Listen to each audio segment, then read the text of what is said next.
What's up, everybody? This is Reverend Guns, and today we're going to be installing a guide rod onto this Canik TP9SF Elite. So before we start anything, we always make sure it's safe and clear to work on. Right behind the trigger here is the magazine release. When you press that, it causes the magazine to pop out. We can set this aside. We don't need it. Second, we have the lock lever right here.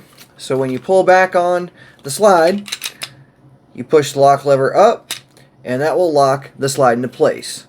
Now you can look down in the barrel there and see there is nothing in it. You can push down the lock lever now and put it back into position. You also want to pull the trigger to decock it. And a way to verify that it is cocked is this little red pin sticks out when it is cocked. When it is decocked, the pin disappears. So, to take it apart, there's a slide release here and here. You're going to pinch it and pull downward. Okay? So, pull them down, and that should allow the slide to move forward a little bit. Now, unlike a Glock, this doesn't just slide right off. This rolls off. Okay?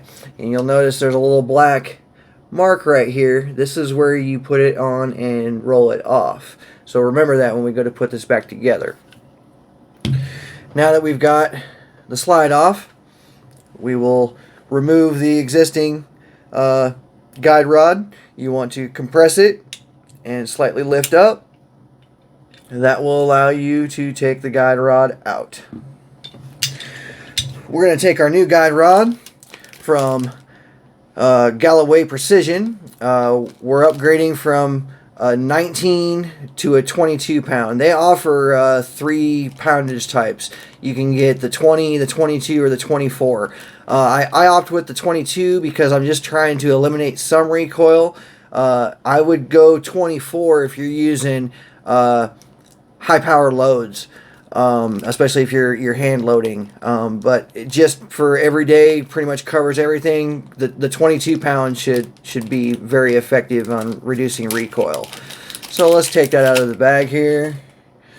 You will see that there is a silver big end on it, okay, and there's a black tip on it. I opted for the black, what is it, black oxide steel, something like that. And they also offer the stainless steel version. For this gun, I went with the black because I think it would look better. To install, there's a little cutout here, a little half moon cutout.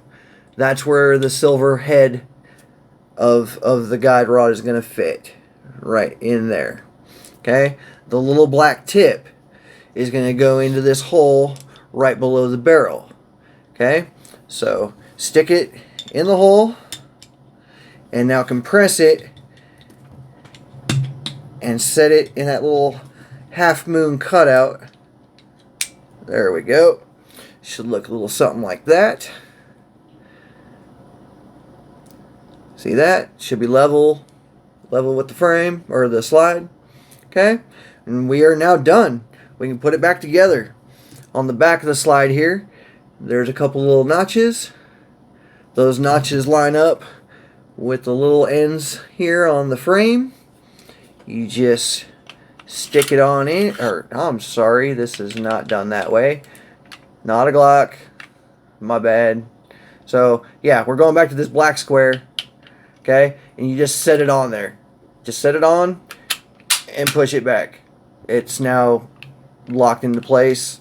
You dry fire it, everything ready to go.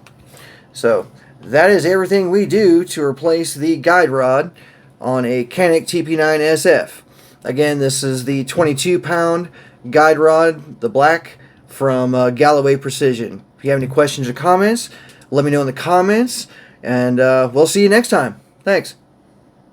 Thanks for watching. I also offer the online course to get your Texas license to carry a handgun. It's the 4-hour class broken down into segments and saves you progress so you can do it at your own pace. After completing the course, you can print your certificate. Then it'll help you locate an instructor close to you, no matter where you are in Texas, so you can complete the shooting portion of the course. This is all certified by the Texas Department of Public Safety. Check it out at reverendguns.com. If you have any questions or comments, please add them below. Be sure to like and subscribe for more firearms education.